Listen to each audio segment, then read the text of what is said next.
So as we go through this unit on development and learning, we look here at physical development across the lifespan, prenatal development, infancy, and childhood. How do we develop psychologically?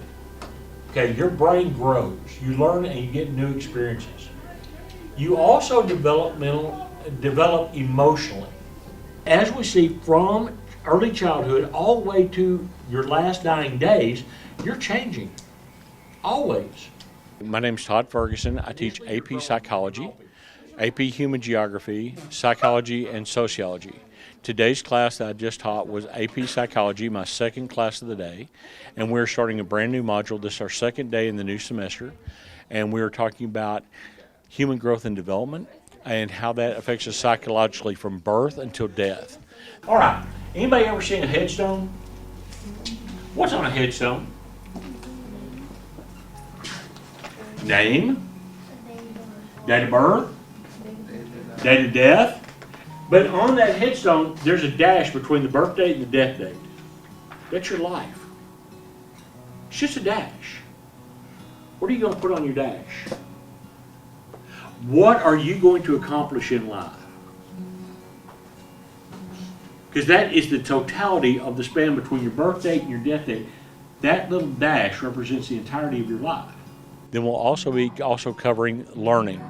What is operant learning and conditioning learning? Who are you learning from when you're an adult?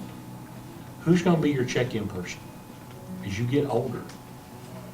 And are you prepared for when you have to be the caregiver for your grandparent or parent? I was a history major. Psychology and sociology are both included right now, still under social studies.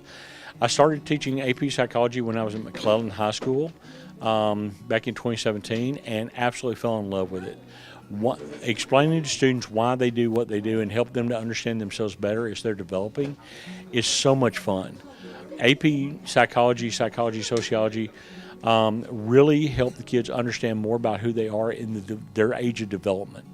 And that is fun to watch that awakening in them of, I do that. We get a lot of those aha moments. And that's why I truly love teaching. And I joked with the class today. I said they pay me to pick on teenagers. So how do we learn how to learn? We have classical conditioning, we have operant conditioning. We're going to discuss those. All right, module 3.1. Somebody read that for me. What three themes have engaged developmental psychologists, and what are two methods they typically use to study human development over time?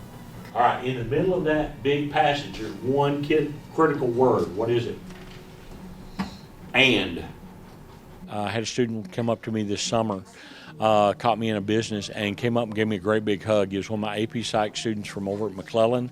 He said, I think about your class all the time. I see it in advertisements, I see it in shopping, I see it in society, I see it in all these different things. I cannot stop thinking about your class. For a teacher, that is a bonus check. Something that I put out in the classroom, they can apply out in the real world. And that's why I tell my classes, if you're doing this class just to pass a test or whatever, we're both wasting our time. If you can't take what we do here and apply it out there, it's worthless.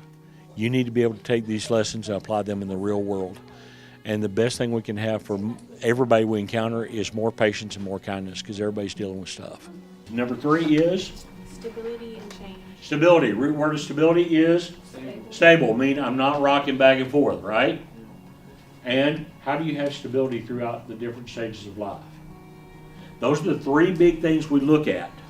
People who go into education are not there for the paycheck. They're there to touch young lives, and they see it as a higher mission in life. But the reward is incredible. To be able to engage with young people and then have them come back years later and either seek you out or call on you whenever they see you out shopping somewhere, whatever, and want to make a point to say hi to you is a very rewarding life. What accomplishment are you going to make? Does it have to be earth-shattering? No, they were a great parent. They were a great member of our community. They were a great next-door neighbor. What's going to fill your dash?